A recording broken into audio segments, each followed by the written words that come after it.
Warning, the following content may contain elements that are not suitable for some audiences. Viewer discretion is advised. Hello, kiddies. This is yours duly, John Kassir, the voice of the Crypt Keeper.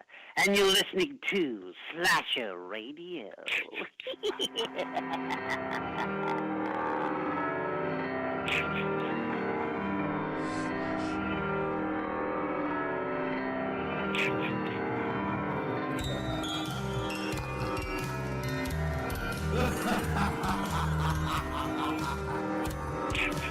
Welcome to Slasher Radio. Happy Halloween. I am joined by the lovely Cat. How are you doing tonight, madam? Doing very well. How are you? I am doing great. I have a big cup of Patron because as we were talking about, it's a very long week and I am fucking vibing out right now. We are not joined by Rob fucking Humphrey. No bitterness at all. Shame, Rob. Shame, Rob. Kat, we are in a bit of a dilemma here. Yeah. First of all, technically, welcome to fucking Slasher Radio. Thank you. with so much shit going on and last minute things popping up, and yeah, and I'll admit me falling behind on a couple of things, just being busy as fuck. It's this time of year, Halloween and everything. We have 2 episodes with you in the can. One being next week, which everyone will hear. I don't know which I don't know how they'll come out. Either way, Kat technically, she recorded 2 episodes with us. You guys just haven't heard them yet. This kind of got pushed to the forefront because it's Halloween and we have a treat for everybody. But this is their first time hearing you, Kat. Yeah. Shit. It's interesting. I've already been here. I've already made some enemies. You just don't know yet. This is true. She already shit on Rubber, everybody. Don't worry. No, she's already done that. So everything is fine. But yeah, it's kind of, it's weird because you, Rob, and I have gotten to know each other a little bit. And everybody listening right now hasn't yet. It's actually funny because Jake at Silver Bandit 36 on Twitter, one of our best listeners, he complimented Rob recently, since Rob recently moved into a permanent role on here. And I think, Kat, you need to, we need Jake to surpass surpass Rob with you. We need that to happen. Well, I wish so what did he say specifically? I'm scrolling through is that the one? Because I was getting alerts this morning that people were liking a tweet I was mentioned in. Oh, yeah, that was that? It. yeah. And it was me talking shit about Rob, which is beautiful. You know, as ironic as it is, guys, just happy Halloween. This is our Halloween episode. Happy Halloween, everyone. That's right.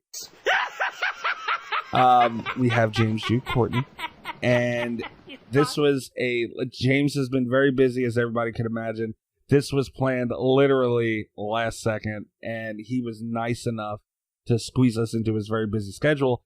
And in our DMs, Rob wasn't able to make the interview with James, and he was kind of giving us shit, saying, oh, well, you know, Kat had technical difficulties with her mic, and he was saying, well, you know, everybody should be muted, and just me, and this and that, and he ain't even here. No, he's not even here. Karma. It gives me ammo, like, for next time I'm having mic issues. That's right. You know, damn, Rob. But no, we love Rob, and it's just us this week. So, Kat, we usually go through the news. I don't think we need to do that but I think we could just talk everything James and Halloween, which is always fun, no? Yeah, sounds good. Hell yeah. Let's start with your thoughts, since I do not know. What did you think? Actually, first, before that even, the franchise Halloween, Michael Myers, big fucking deal. Bells, whistles, and everything. Where do you put it? Where does Halloween sit with you? So I really liked Halloween. I remember I had when I was like first starting to go back and watch all of the classics, Halloween was the only one because my dad's not a huge fan of horror movies, and Halloween was the one that he was like, I will sit down whenever you want and I will watch Halloween with you. And so I was kind of just expecting it to be like another slasher thing, because at that point I'm pretty sure I had just come off of like all the Friday the 13th. Right. And it was like, because I had to watch things chronologically, Mhm. or of course. And I had like just finished Friday the 13th when I watched Halloween for the first time. And I remember being like really surprised because they handled it. I was expecting it to be like another very violent, slasher movie that was more about the kills than the actual story. And I remember I was very surprised at how engrossed I was by the end of Halloween, and it's always left an impression on me. So I rank it pretty high, I think.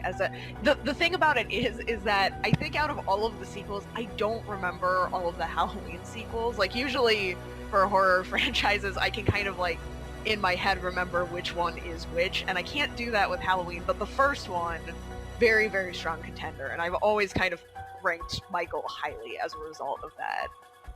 That's super fair. And I mean, I'm the same way. I'm like that with most things. My problem is shit blends together, especially with Friday the 13th. I don't know. I don't know. I guess it's pretty easy to differentiate stuff. But I think it's just certain moments, like, stuff blends together for me. It's like, oh, wait, when did that happen? Which movie? But I agree with you 1,000,000%. There's something about Halloween, and don't get me wrong, I love my Jason. Everybody who listens to this show knows how much I love Freddy Krueger. But I don't know, Halloween just hits different. The music, Michael Myers, you got Jamie Lee Curtis. It's just something about it that makes it it's a top shelf.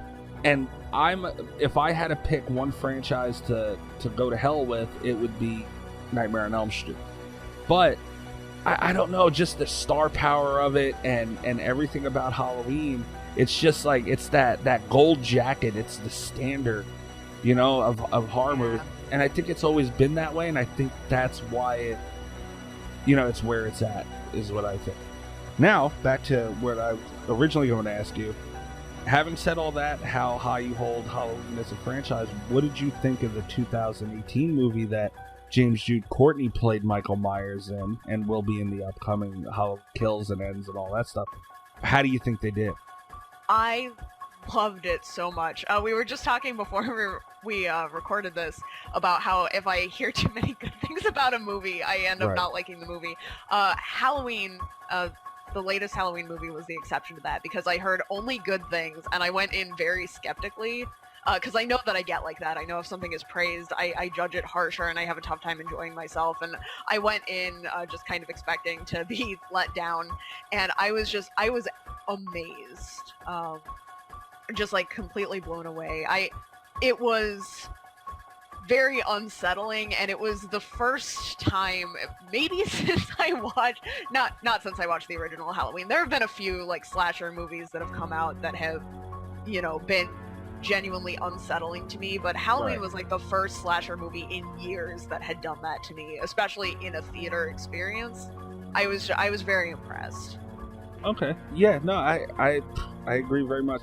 It's hard, and like you said, we talked about it before we hit record tonight, but movies get hyped so easily nowadays in the social media era, and the way steaming piles of shit like It Chapter 1 and 2 can just spend a ton of money on marketing it everywhere. And I think quantity gets confused with quality nowadays. And don't get me wrong, 2018 Halloween was everywhere. I'm not trying to. It was everywhere. But, it had, I don't know, man. Jamie Lee came back, and John Carpenter was involved. Nick Castle was helping, and it was just so many things. And then you get a guy who truly understands Michael Myers and values the role to the degree of, you guys are going to hear it shortly in the interview, where he just embodies it, and he wants no distractions except for his goal of being the shape Michael Myers. And you get all that and you put it together, and I think, although it might not apply to Halloween, because Halloween, as far as cinematography level and all that, it's always been such a high quality movie, as opposed to Friday the 13th, which was grainy, early nightmares and all that stuff. But I love 80s horror. I love it. But it is very nice to have that crisp, clear, look of a newer movie. But I think they were able to throw that grittiness in where it was needed. And I think that's what separated this from a lot of newer movies as well. One thing that I really, really loved about it is it did have that very clean look, but they didn't use it to focus in. And I think this was one of the reasons why I got unsettled by it, because it's something that I haven't seen done as often, is where they had like very gory, very disturbing imagery, and it was always in the background. Like, there are a lot of shots, and there's the one where the guy's jaw is like hanging down, it's dislocated, it was busted open, and you full on see it, but it's not the foreground of the shot, which is just like the cinematography in the new Halloween. It's gorgeous and very, very effective. Oh, I agree 1,000,000%. And Halloween's always had that. Yeah. Always had that. But I feel like it's so hard to tell how much John Carpenter's involved with things, because I'm not to talk ill, the guy's a fucking genius and a legend, but he'll come and go when he feels like it, and he's earned that right. I'm not saying it in a negative tone, but that seems like a John Carpenter thing. How it was shot and all, like, so you would think it was done so well, you would think he had his hand in it somewhere. And I think that's just the beauty of this too, where it's like Friday the 13th is a good example, and that reboot happened, and it's just new faces everywhere. There was nothing, there was no, I don't know the word I'm looking for, but there was no original cast or original crew. There was nothing in sight for that, and you got what you got from it. It was just a dude running around the woods with a hockey mask killing people in cool ways, and that was it. It was very forgetful. This movie I don't think was forgetful. Like I feel like it still lingered. Yeah. And it ranks very highly on my list of, it's one of the few new slasher movies that I would very easily rank in like my top 25 horror movies. Oh, like I don't have a complete list. Right. But I would rank it very, very highly, and it's one of the few like new slashers that I would feel confident saying that with, because I think they did. I think it did justice to the franchise for sure. Right. Another thing I wanted to mention, and I mean, this is just something that came up because I'm actually looking at the cast list right now, because I do want to see who is behind the camera on this bitch, or at least in charge of it. But Jason Blum was a producer. Yeah. And I mean, that's fucking cool, man. We see a lot of these production companies and all that stuff, and they get involved in things, especially big titles. I think Blumhouse is like the creme de la creme of that, because they stay so true to the movie, and they're not, I mean, obviously they're looking to make money, but they're not just looking to make money, which I think is important. And Jason Blum, I mean, my God, man, talk about being able to just sit back and collect a check if you wanted to. But this guy is in there getting his hands dirty, and dude, I feel like we'll never know how much he had to do with it and all that, but I do truly believe he had his hands somewhere and was part of what made this great. Oh, I wouldn't be at all surprised. I remember actually being like in the social media leading up to the movie's release, I remember being surprised like how often I saw Jason Blum promoting it himself, because that was something I hadn't seen with a lot of like Blumhouse films. So, and interacting on social media as well. I mean, damn. And there were the photos of like him with the team and everyone behind the scenes and stuff, and it seemed like it was more of a hands-on approach. Right. And it's so crazy because, like I said, somebody like him, he don't have to do nothing. He's gonna get paid all the same. Yeah. I mean, I'm sure he makes a little more having a producer, whatever. But either way, I mean, the guy, super successful, far from hurting for money, and is making a ton of money on this project as it is. Doesn't need to do any of that. But wants to be in there, wants to make sure it's great. And I just get that vibe from Jason Blum that he's just really passion first type of guy, and I love that he had his hand in here. That's really good. Yeah, it shows, I think. Yeah. Cinematography, camera and electrical department. What the hell? Video playback, electrician. The electrician is credited in this movie. Holy shit! Wow. Oh, okay. Cinematography by Michael Simmons. Let's see. He did a movie called White Girl in 2016. That's all. Yeah, it doesn't seem like he's got a ton of credit. I mean, he has a ton of projects listed, but nothing really worth noting. Yeah, I really can't see any. But I mean, damn, the guy knows what he's doing. I'm very surprised. I expected like a long list of, high resume name movie stuff, but did a great job. I was definitely expecting like at least some horror credits because yeah, very, very effective. Yeah, I mean, he did The Last OG with Tracy Morgan, but which I remember for its beautiful cinematography. Yeah, no, right? Not Tracy Morgan going off on people. But it also is showing that he is listed in Halloween Kills. So, I mean, I think it was something they did very well, and it was something that stands out. And, it looks like we're going to have more of that in the upcoming film, which is fantastic, too. Okay, so we talked the franchise. We talked 2018 film. Let's talk James Jude Courtney a little bit, Kat. All right. It was mentioned in the interview, which you guys are going to hear shortly, but masked killers, I think, is an underrated art, and I've been known to talk shit about Kane Hodder, not for that, but just several other reasons. But it's something I'll never take from him that he was a phenomenal Jason. Like, if there was a guy to play Jason, like, he's got it down. How do you feel? I mean, Nick Castle and all that, iconic for his role as Michael Myers. How do you feel James did as far as the body language and all that stuff? Do you think he nailed Michael Myers?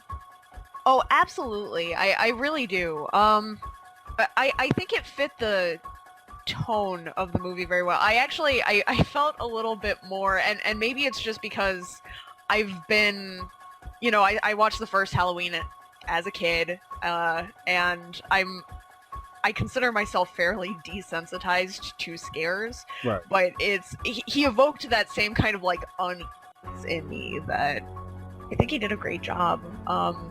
There was that, I don't know how to describe it, that very like almost unnatural quality that goes into being Michael Myers, where it's not technically, it's not like anything alien. It's not, there's all the movements are human movements, but they're just creepy. They're very creepy. That it's like the uncanny valley of walking up somewhere, where it's just like it's a little bit off. And it goes, I think, a little bit even past intimidating into just like. I'm thinking of how to explain it too. I can't. Yeah, I know there should be a word for this, but it's just like it's very effective, and I think he did a great job with that. Yeah, like the head tilt and shit like that. It's just like I don't know, when you see Jason has been known to do that also, that little head tilt. It's like that you're fucked. Once you get that, like there's just nothing you can do past that shit like that. The even just down to the simplicity of the scene where he was standing there when the light came on and he was standing in that yard or whatever. Just that standing there, and as simple as it sounds. Like it's just something, like I've seen movies where it looked bad, and it's just, I mean, maybe bad's not a good word, but it didn't look intimidating. It didn't invoke any kind of emotion, fear, thought, anything, but looking at him, it with certain things that he did. I mean, even the end when he's looking up and he's down in the basement and all that, I don't know what it's like he's saying something. There are layers of depth to the performance. Right. Like, absolutely, I felt that. Yeah, definitely. And not to step on the toes of the interview, but I've always said it's so difficult, and I give so much props to people who do have a role where they can't speak or you can't see their face or anything like that, because you still got to do the same shit and still got to get the same point across without all. So, and to add a level, like, you're not just some dude running around the mask in some, you know, indie horror movie, whatever. You're Michael Myers. This is Halloween. You know, Jamie Lee Curtis is in the shot with you, and all that pressure that's on there, and you got to really put that through, because we have such a level of expectation with Michael. You know, and there's so many things I think that we don't notice that are important, and it's kind of good that we can't name any of them, because that means there was nothing there that he did that stuck out to us that wasn't Michael Myers. I did feel really bad because it was a while before I learned like any of the Michael Myerses. You know, growing up, I knew which actors were in what for most things, but Michael Myers, I like, and this is something that has carried through even with the Halloween installations that I didn't like as much. Michael did feel relatively consistent in comparison to like Jason or I can't say Freddy. Freddy was very consistent for a very specific reason. Yeah, many specific reasons. Yeah, but you know, Michael Myers has always had like in character motions, I feel like a little bit more consistency, and I really appreciate that carries through to the ones that are coming out now. You know, that's a pretty good point. You don't really get much love for the Myers actors. You know, Nick Castle gets his praise, rightfully so, but you know, maybe it's because there hasn't been somebody who really has been Michael Myers throughout, you know, I guess a decent amount of the, you know, Kane Hodder gets the most praise, but even I forget his name. Kurzinger or whatever, you know, he got his moment with Freddy vs. Jason. Everyone, you know, people made a big deal about him for a while. Robert Englund, I mean, like you said, a million reasons as to why, but yeah, you know, there's just really nobody talks about it at all. But until James Jude Courtney, who kind of, I don't know, it's almost like he took that role by the horns, and I feel like he's kind of becoming that Kane Hodder of Halloween, which is fucking awesome. Yeah, I have no problem with that. Right. I don't know. It's just something about Michael Myers where it's just that, like, half a machine, kind of, because he's just such a like a calculated. He's a killing machine, and it's like he's such a damn enigma. He really is. He is, and I do think calculated is a very good word. Oh yeah. Well, I think we can kind of get into that. Let's let them listen to the interview, and I do have one more thing I wanted to ask you on the other side of this, so we'll get to that. Sounds good. Okay. So you guys are going to hear poor Cat had to go through. You're going to hear me not talk about anything during the interview. Poor thing. Like I said, this was very last minute, and thank you again to James if you're listening to this for fitting us into your very busy schedule, but Cat, we were scrambling to get everything set up and online and all this stuff, and poor Cat just struck out badly in this one. My mic was just not having it. No. It wasn't a loss, though. I got to listen to the interview before anyone else, so that was cool. You were creeping. Yeah, I was creeping in on it. I was being sort of like the masked creep behind the screen. You were Michael Myersing Michael Myers. Yeah. Damn. I want my tombstone to say that. That would be awesome. All right, guys. So you enjoy that, and we'll catch you at the other.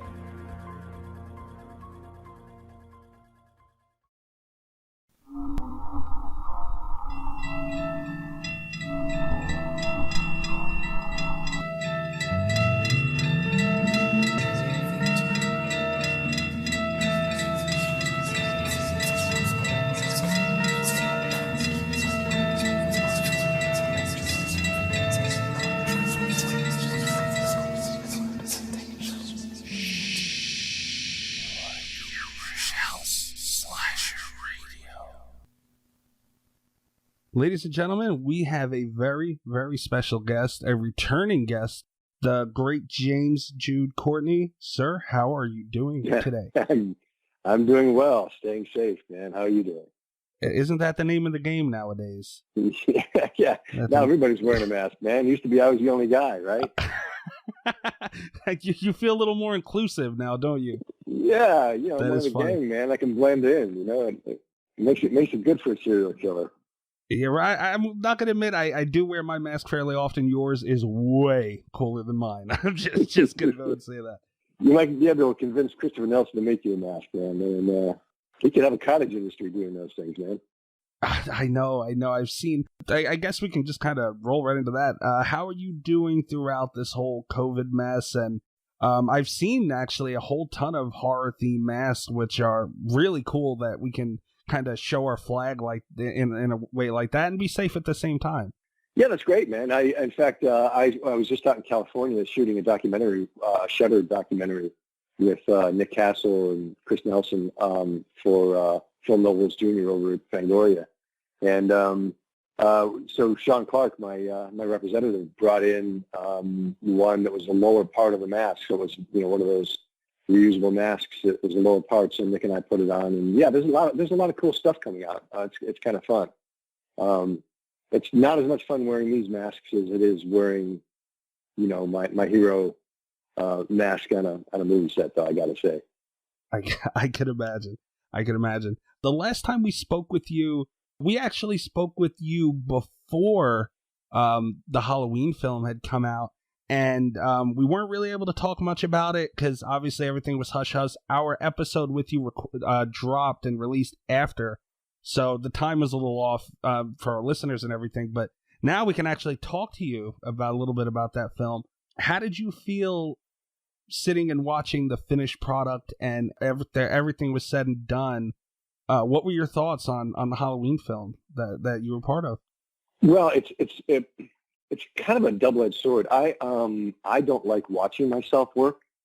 I don't like watching films and television shows I've done. I can remove myself. There have been times that I've been stuck coordinating or, on second unit, and I have to for technical reasons, but then I'm removing myself.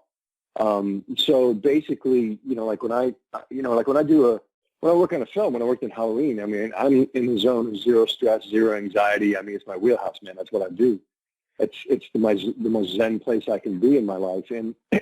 But going into a theater and watching myself on the screen, I sweat bullets. That being said, I looked at the movie, and when I was working with masters, David Gordon Green and Jamie Lee Curtis and Daniel McBride and Michael Simmons and his crew, Paul and Stewie and so everybody on the show was just like A-list, top of the game guys and girls. So I got what I expected, which was a really, I think it was a very, very well done film. And I think it transcended the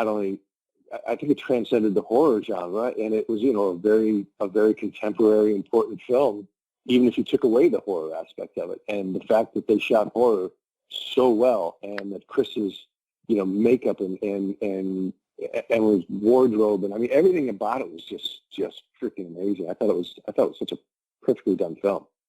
I couldn't agree more. Halloween definitely it battles. I think all horror fans, we kind of battle with what our top is. It kind of moves from day to day. So Halloween's up there, then it's out of there for me. But I mean, it's just such an iconic franchise. I feel that, I think with any franchise, you have, especially with so many films that the greats had, you had some that were lower tier, and then you kind of have remakes that most people don't include them in the franchise. I think that you guys' Halloween, it's one of those that were so great that you have to have it in the franchise. It's not looked at as an outcast like most of the reboots are. I mean, would you agree with that?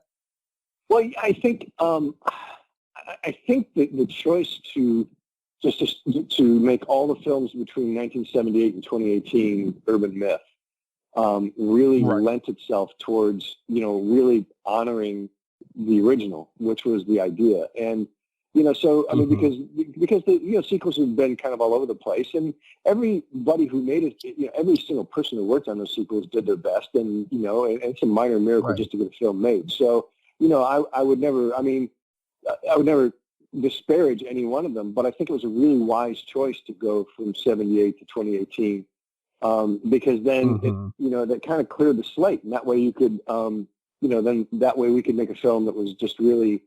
It was going to be able to stand on its own two feet, and would have legs of its own. So, I'd say there was a very unique and very wise choice made there. I agree very much. Kat, I know I seen she pop back into the call. Kat, are you there? Are you up and running yet? Okay, it would appear not. No, Kat, where are you? Kat's hiding from us, I guess. No, I agree very very much. It's so hard to find a spot with so many films, and it's like you don't want to do a reboot, but then it's such a difficult spacing to be in. And yeah, I think you guys the project, like you said, it stands on its own. It definitely was a good spot to kind of kick up from. Now you guys, it was so successful that 3 more or this one and then another one was spawned from it right out of the gate. I know you can't talk much about those. So I'm not gonna step on any toes with that. But How excited were you when? Because it's rare. Usually you'll get a sequel announced if something was successful, and that's pretty run of the mill. But you guys had 2 films confirmed. Boom, boom. What was it like hearing that news? Well, I knew actually going in that actually not going in, but by the time I was shooting 2018, I knew that Rough House, Blumhouse, Universal, and Trancas had signed a 3-picture deal. So I knew that I knew there were going to be 3 films, and so then we were talking about, by the time at the end, when we all know what we're doing and we all know about it, David's, like, okay, man, so we'll see you on the next one, and but I had only signed a 1-picture deal for the first one, and then my attorney negotiated a 2-picture deal for Halloween Kills and Halloween Ends. But for Kills, we brought back virtually the entire crew. So everybody knew. Everybody knew this was coming. It was just a matter of when. Oh wow! So they were the amazement there is that they were able to keep that under wraps the way they did with the age of everything being known instantly. So that's kind of amazing. Yeah. I gotta say, man, my hat's off to David Green, because it takes balls for a director to direct a sequel to his own film, especially a very successful film. Because then the stakes are just so much higher on him, and but he, again, we can't talk much about Halloween Kills, but David is the best director I've ever worked with, and he did just an insanely good job on Halloween Kills. The man's creativity, his capacity to elicit and solicit, creative input from anywhere on the set, from anybody there. It's like he, when I complimented them on that, he said, he goes, well, it's like a choir, isn't it? We want every voice to sing at as perfect as they can, and so perfectly as they can. So, of course I'm going to listen. Of course I'm looking for creative input. And, so, it was just it was great because, working on the second one, we all knew each other. Right. There's no discovery period there. Like, we've all worked together. We all have each other's rhythms. We know, and that happened pretty fast in 2018 as well. When you have people that are that good and everybody wanted to be there, there was no bitching and moaning. There was no, 2018 was hands down my favorite and best filmmaking experience in my life. Without a doubt. Oh, I could imagine. And like you said, you had mentioned, Jamie Lee Curtis alone. I'd have to bring an extra pair of pants or something, because I don't know what would happen. I might crap myself just trying to work with somebody like her. So, yeah, it's awesome. And being comfortable, I would imagine, especially a second time around, would definitely bring that a little more ease to it. But you had mentioned Danny McBride, who I am a huge fan of, and didn't know he had anything to do with this film. Until I think I found out like months after, and he's such he's known for comedy and in the comedy world. And what was it like working with him on this also? Because who knew he had a horror mind? Like it blew my mind that he would work with this project. He's a big fan. Well, and the thing is, okay, it's sort of two parts to this question. It's like I think comics more than any other art form have insight into the human condition, because without irony, comedy doesn't exist. You know what I mean? And so the irony of the human condition, and the hypocrisy of the human condition, the idiocracy of the human condition is what comics and comedic writers and comedic performers, zero in on. And Danny's a master at that. Well, so he understands the human condition on a deeper level than most people, most writers, most performers. Right. And I think his understanding of comedy helped with Halloween 2018 because, the comedy sort of sets you up, the subtle humor sets you up for, getting slammed to the side of the head with horror. And so, I think it was brilliantly done. When I met him, I complimented him on that. I'm like, God, when I read the script the first time, dude, just the way you weave the subtle humor and the way it sets up the terror and sets up all the action and which is brilliant. He is, and I've been around lots of comedians in my life, especially early on in the 80s. My good friends were comedians, and so I got to hang out with guys like Stan Kinison and Dice Andrew Clay, and I seeing like Robin Williams on stage performing, and hung out with some of those guys and back in the day. And there's one thing about comics is they're always one-upping each other. It's a constant competition. Danny McBride is the opposite. Danny McBride is a freaking awesome audience. Like he sees humor, he gets humor, and he gets subtle humor, and so he's just always laughing. And you don't, it's not like anybody's trying to be funny around him, but when you're hanging out with people who, and you're working hard, you're tired, it's normal to bust chops. It's normal to have a little levity to make those 16-hour days go a little easier. And he's everybody's good an audience as he is a, comedic writer and a performer. I mean, he's a special man. Right. Absolutely. And like I said, I was such a big fan. I mean, I could sit and list all the movies I love his, but and you're right, because a co-host that used to be on the show, he's heavy into comedy. He's always said that comedy itself comes from a dark place, so it lines right up with what you're saying, and it's crazy to see the range of some people, and you just really wouldn't expect it sometimes. Well, I'll tell you this, man. I won't. And I was a journalism major in undergrad at the University of South Carolina, which was the 6th ranked journalism school in the nation. So I have a very special affinity, and I still pay attention to journalism.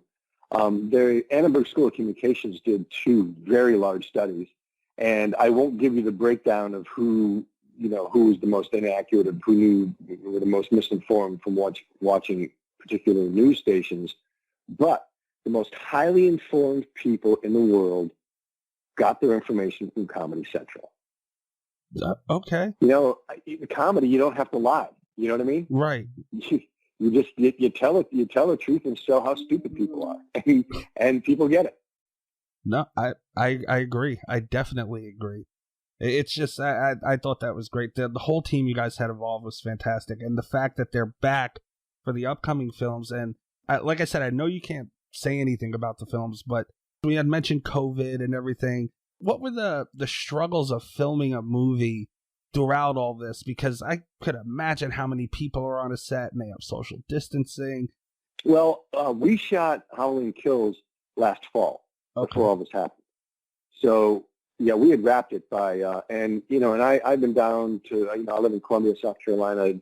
David and Danny and those guys all live down in Charleston. That's where Rough House is domiciled. And, I've been down there. I was down there before they had the final cut, and was, looking at rough cuts but I talked to David a couple weeks ago, and they are just going to start gearing up Righteous Gemstones. And he goes, we're going to see how we do it. We're going to see if we can work with these COVID protocols. I mean, he's really lamenting. He's such a good guy. He really cares that people aren't working, and he knows people need to make a living, and they have families to support, and they have mortgages to pay. And, right. So he really wants to get his people working, but he wants to be careful. He's a very conscientious, caring, empathic, empathetic person. So We don't know. So we're looking at shooting later next year, Halloween Ends. And hopefully by then this thing will have wound down at least to the point, or we will have our COVID protocols dialed in enough that we can shoot safely. I can absolutely say that David, because it all starts at the top, I can absolutely say that David would never put anybody in jeopardy. You know, I mean, he's just too caring an individual, and everybody is. So definitely. Yeah. So, I mean, I'll tell you this, man. For people who liked Halloween 2018, Halloween Kills is like 2018 on steroids, man. Ooh. It's freaking, yeah, it's powerful. It's powerful. Okay. Well, before I let you go, I know you have to run, but I have one more question to ask you. And you mentioned steroids, which is kind of funny because I have to ask.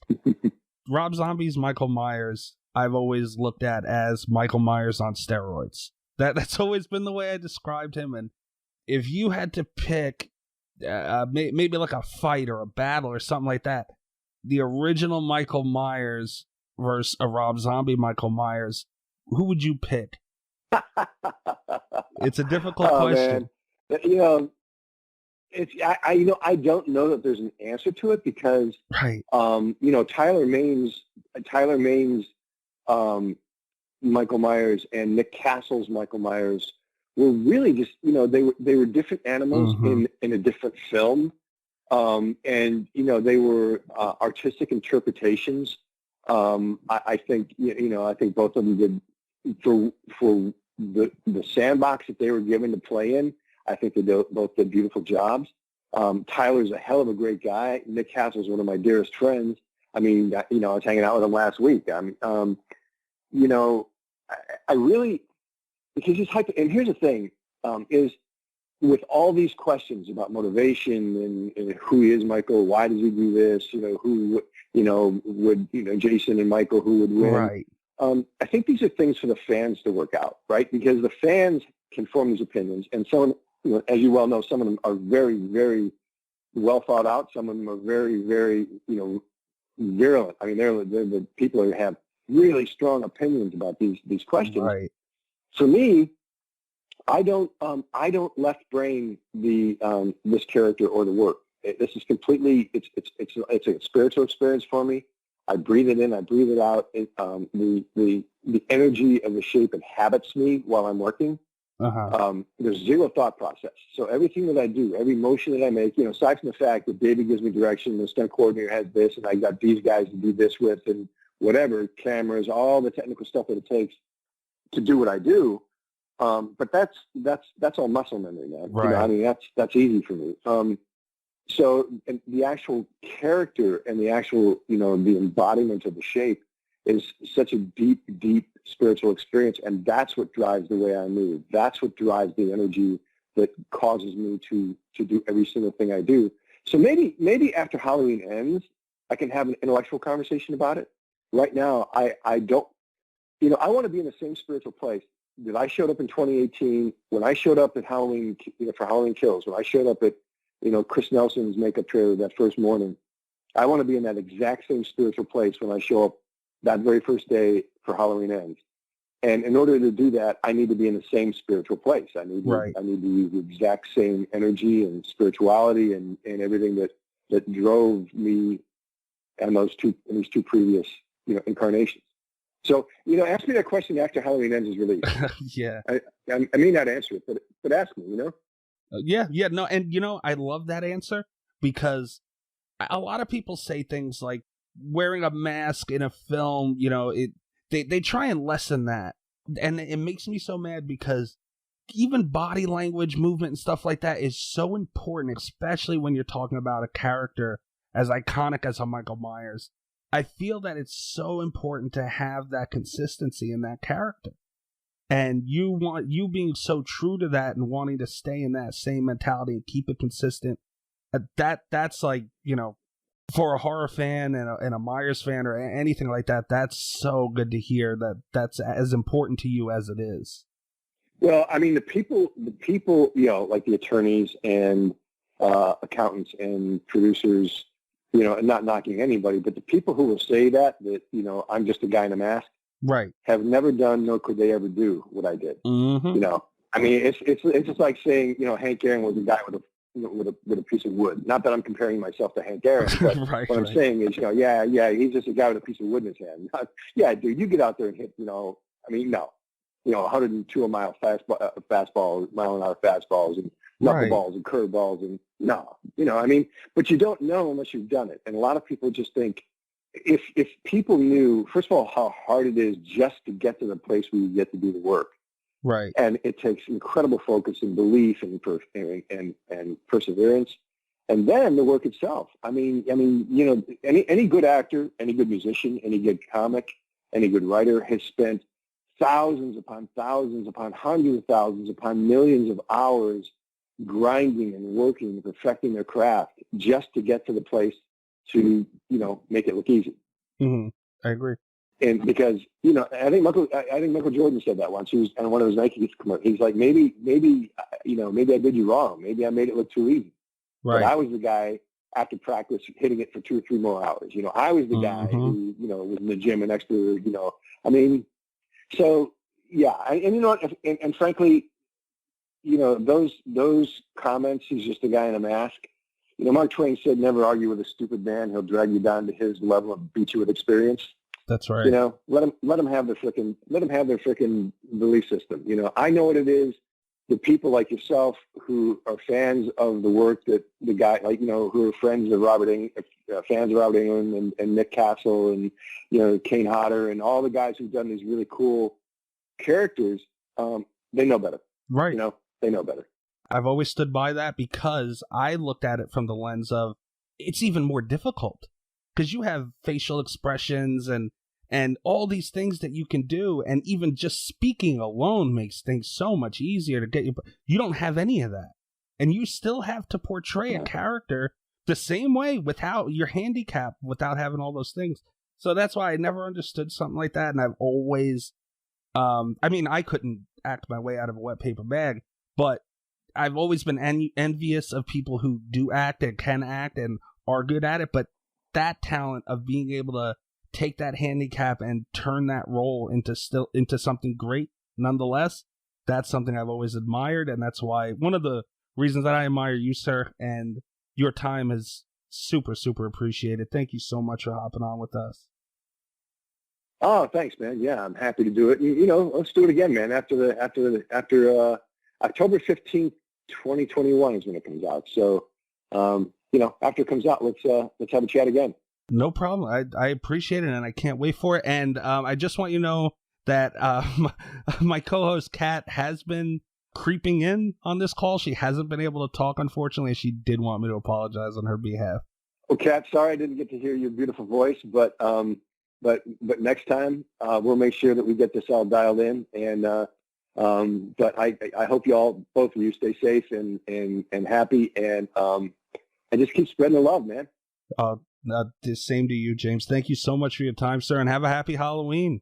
Happy Halloween, guys.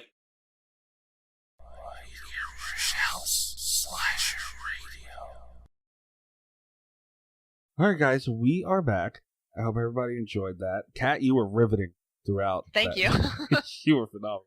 I think Rob would agree it's my best work. Hey, you did a hell of a lot more than Rob did throughout this whole episode. Rob. Gotcha, bitch! But we were talking just all things Halloween before we kicked you guys over to that. Now, before we really talk too much about the interview, before I forget, I do want to ask you, James said that the new Halloween film, Halloween Kills, that has been pushed back, we should have been seeing it by now, but has been pushed back, and upcoming Halloween Kills is the 2018 Halloween on steroids. What the fuck? I'm also having a tough time picturing that. Mm-hmm.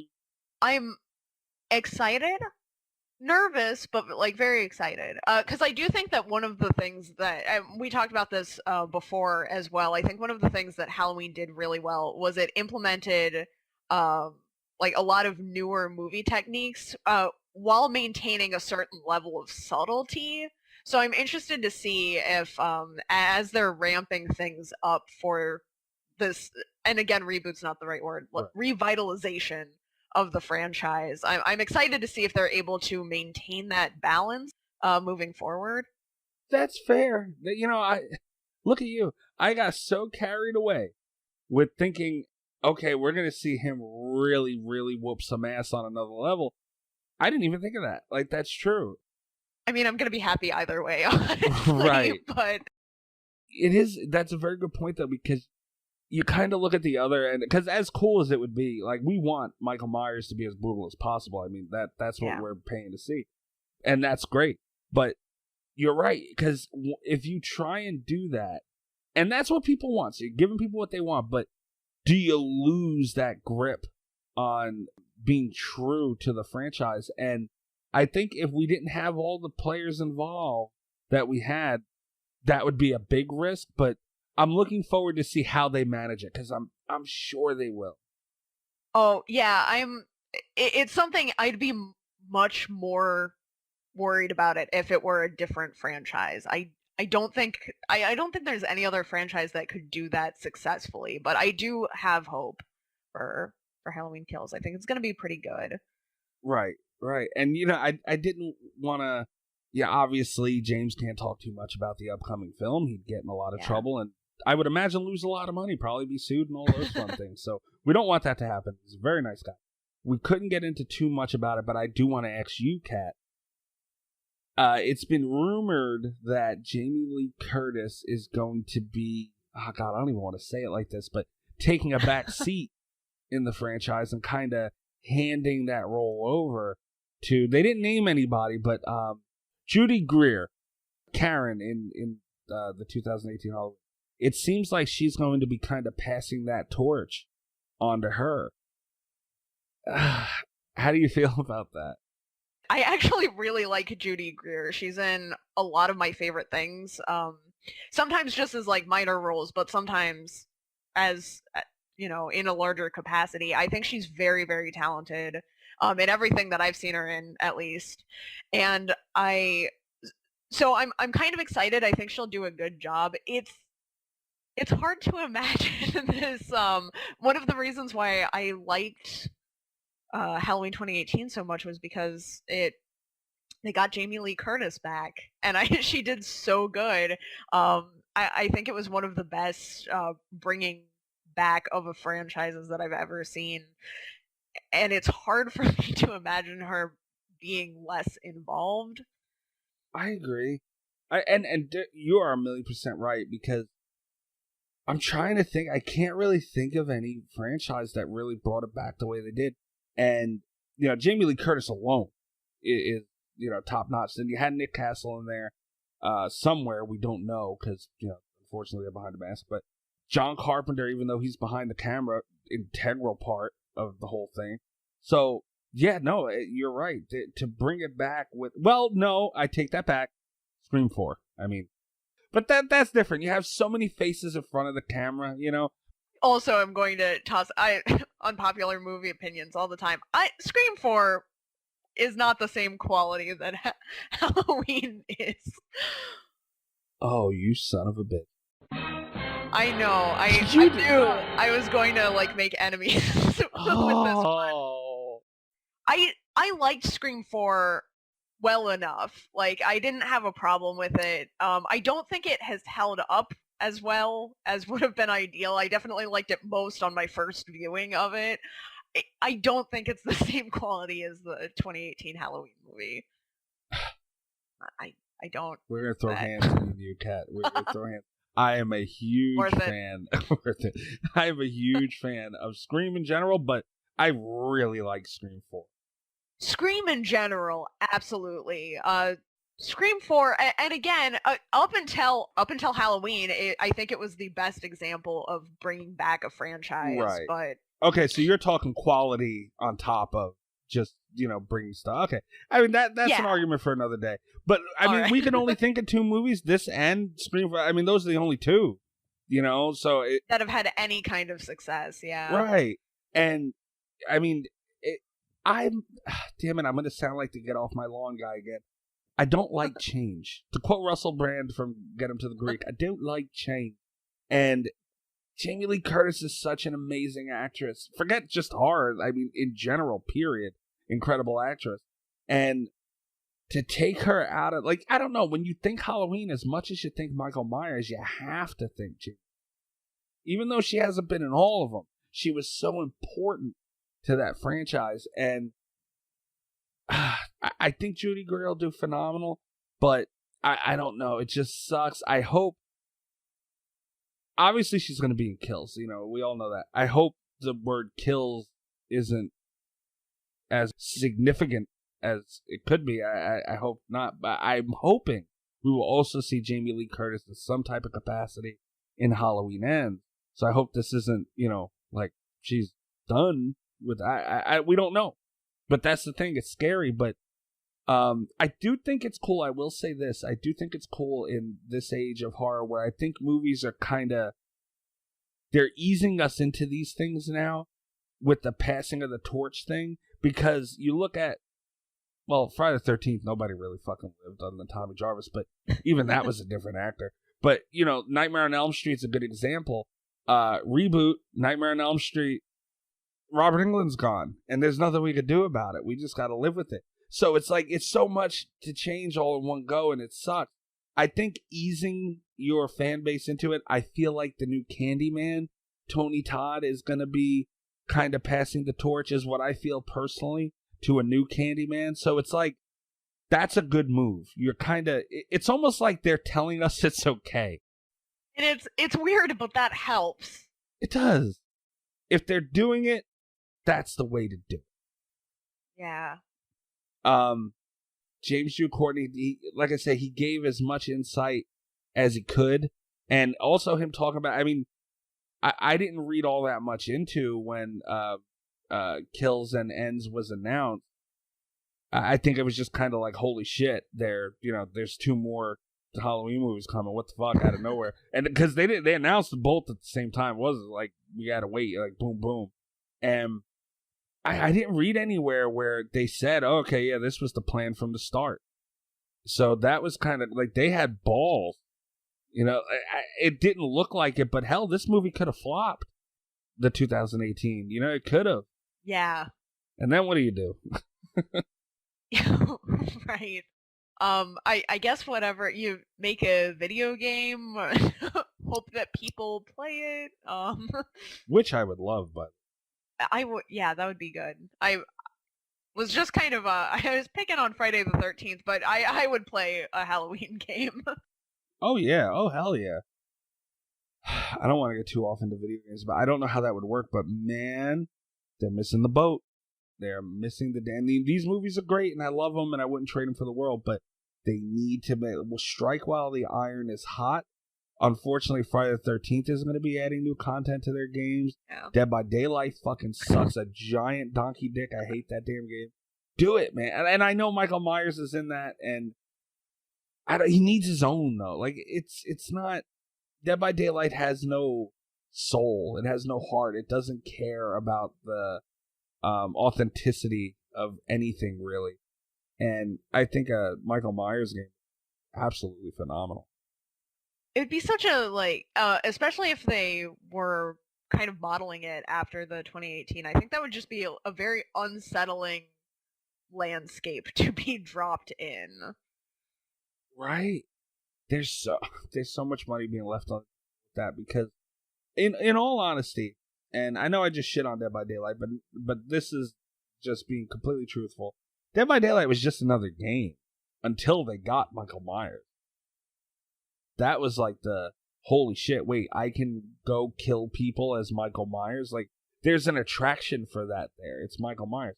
Then they got Freddy, and, you know, I don't know the order it went in after that, but I feel like I'll give them this much credit. I hate that I'm talking about Dead by Daylight again. I'll give them this much credit. If they were to stay true to one person and actually give a fuck about one character in that game, it's Michael Myers. They know that's who made that game. Because I think it would have been dead, forgotten, and we wouldn't even be talking about it right now if it wasn't for them getting Michael Myers. And, man, there's something to be said about that. I don't know with licensing and how all that would work, But I mean, Dead by Daylight really can't say shit if they went and made a Michael Myers Halloween game. And dude, I would love that. The only franchise I could see being made into a game that I would be more excited to see would be a Scream game. I would be interested to see a Scream game. I think it's very difficult, and this is one of the reasons why I loved Scream as much as I did, is because they were able to make something that was scary while they were kind of like taking jabs at the genre. And I think that self-referential humor balanced with scares is something that video games can do. Like, I've seen it done. I think it was hard enough to do in a movie, though, and I think adapting a movie and striking that tone would be very difficult in a video game. It would be. I would like to see it tackled. Like, I would like to see someone do that well, because I would be all over a Scream game as well. Dude, I'm telling you right now, Gun Media, the people who made the Friday the 13th game, those are the guys to do it. I don't know. You've played Friday the 13th, you said, right? Yeah, I played a little bit of Friday the 13th. Okay, right. You never played Dead by Daylight, though, right? No, I could not get it to run correctly. Lucky you. But my point being, Dead by Daylight is notorious for people, and I think most video games, inside maps suck. You know, especially in a game like that. They just usually suck. You need something outdoors with room and all that stuff.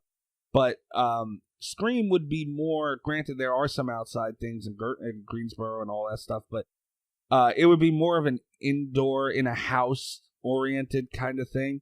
And so many games missed the boat on that indoor map thing. But Friday the 13th, they have a lot of maps. Packanack, Pinehurst, and Jarvis to some degree. But they have maps where there are big houses. And granted, they're not the focal point of the game.